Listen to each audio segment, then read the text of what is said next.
Well, it's crunch time for Chris Hipkins, heading into the first leaders' debate of the election campaign tonight. Labour is languishing in the polls. Last week's News Hub Reid Research poll had Labour on 26.8% support, well below a resurgent National Party on 40.9%. That was Corin Dan getting Morning Report underway last Tuesday, the day of the first head-to-head Hipkins versus Luxon TV debate. In the same morning, News Talk ZB's Mike Hosking told his viewers he's hosted a few of those in the past, and this was one thing to look out for on that night. There will also be a poll tonight to set the scene. That poll will almost certainly be bad news for the government, which will almost certainly lead to the first question, something along the lines of, why are you doing so badly in the polls? But there was no new opinion poll preceding that debate. Mike Hosking was possibly thinking of the RNZ poll due the next night. Now, as it turned out, that result wasn't any better for the Labour Party leader, but on Tuesday, Chris Hipkins told Corin Dan he was still looking forward to that first TV debate for this reason. One of the things about modern campaigns is you don't actually get very much time to talk about the issues, and it'll be a great opportunity for us to talk about the issues. But oh no, it wouldn't, according to Labour-aligned lobbyist Neil Jones on RNZ's 9 to noon the day before. I think if anyone thinks that they're mistaken, I've been involved in debate prep for multiple leaders, and it's not some great intellectual discussion. A debate is a series of key messages and moments, scripted and bounced off focus groups, and I think having these stronger arguments doesn't necessarily win the debate. And 9 to noon's political panellists that morning all seem to agree that TV debates don't actually shift the dial much these days. That's bad news if true for the TV networks who've been hyping theirs up, including TVNZ's rivals at News Hub. Its own Luxon Hipkins head-to-head was still a week away, but Patrick Gower was hyping it up like this. The ultimate political face-off.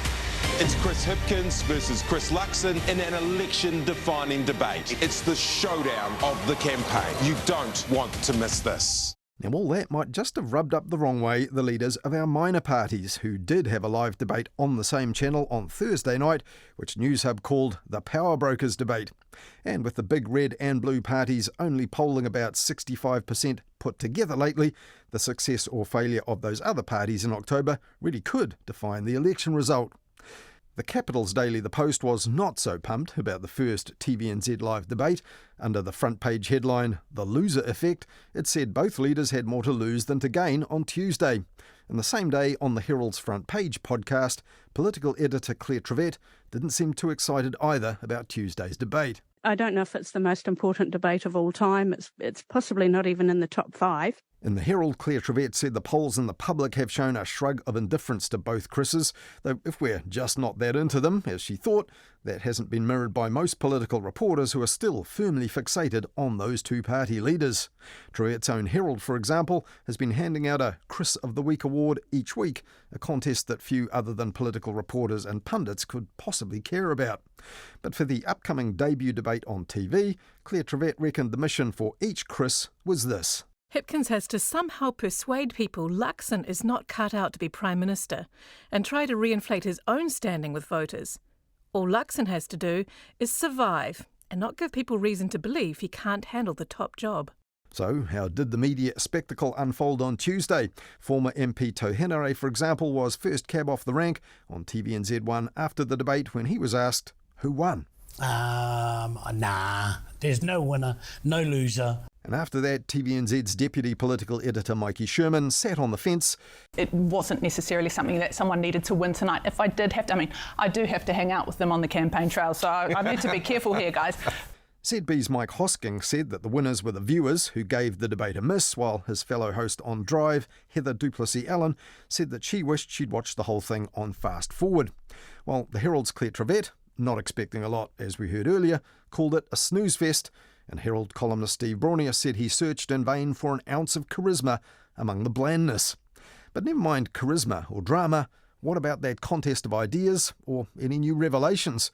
Well, there was not much there either, though Hipkins' claim to have banned fizzy drinks in schools went flat when he later had to concede that he hadn't, and Christopher Luxon sprang a surprise by announcing free lunches in schools, but next morning on Morning Report.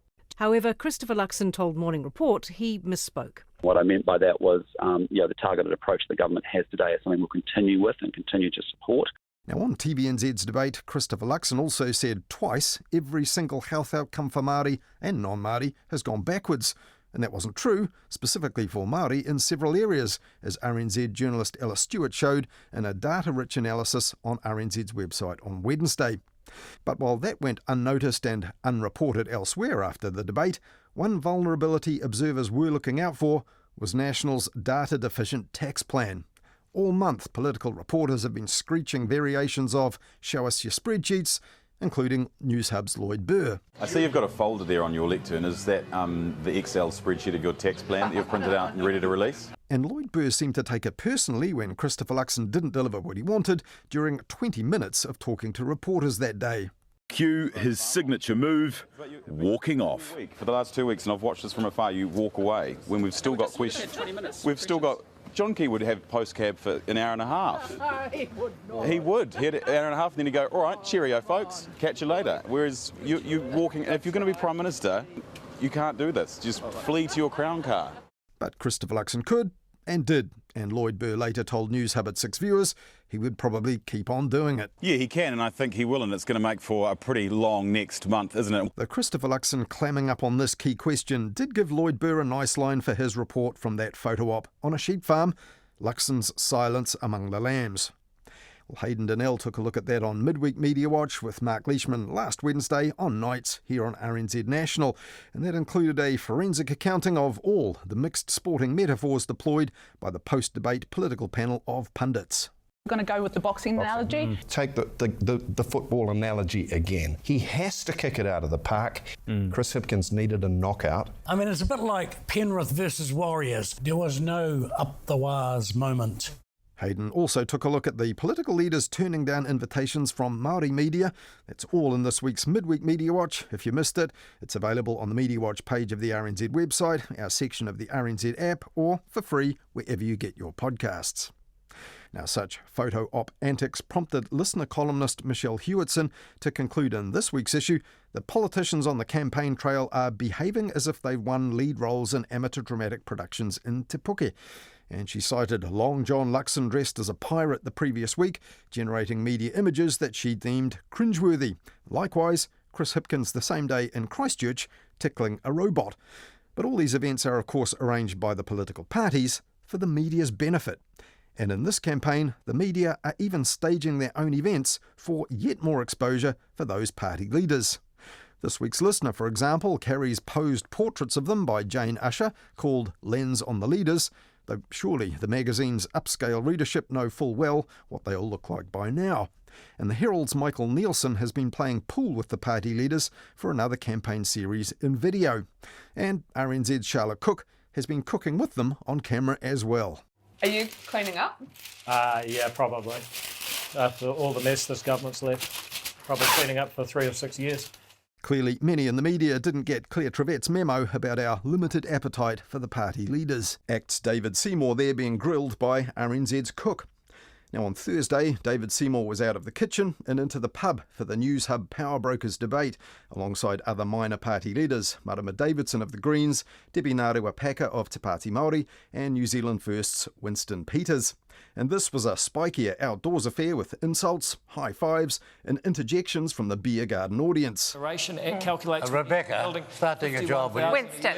I'm on you because you've got an interesting idea. Hang on a second. Oh, look, David, you've had a chance. That's enough. These are the kind of changes we require. There are adults in the room. Can I just say that? And there was plenty more of what the Herald's political editor Claire Trevette called relatively cordial but robust bickering. 2 days earlier, the in-studio crowd of mostly media people was told to keep it down during the TVNZ Hipkins-Luxon debate, but this is what an election debate should look like, Claire Trevette said when the dust had settled on Newshub's one last Thursday. And while most pundits declared the first TV debate a dull draw or a win by default for National leader Christopher Luxon, Claire Trevette said it was quite possible Christopher Luxon was actually the loser of Newshub's minor parties leaders debate on Thursday, because she said what went down in the pub went some way towards illustrating Chris Hipkins' claim on Tuesday that David Seymour and Winston Peters would run rings around Luxon in a coalition government. Now, that conclusion would be a tough one for the sporting analogy pundits to sum up in one soundbite. How many sports are there where you can emerge as a loser in a contest you're not actually competing in? Maybe only when media pundits are wargaming an election campaign.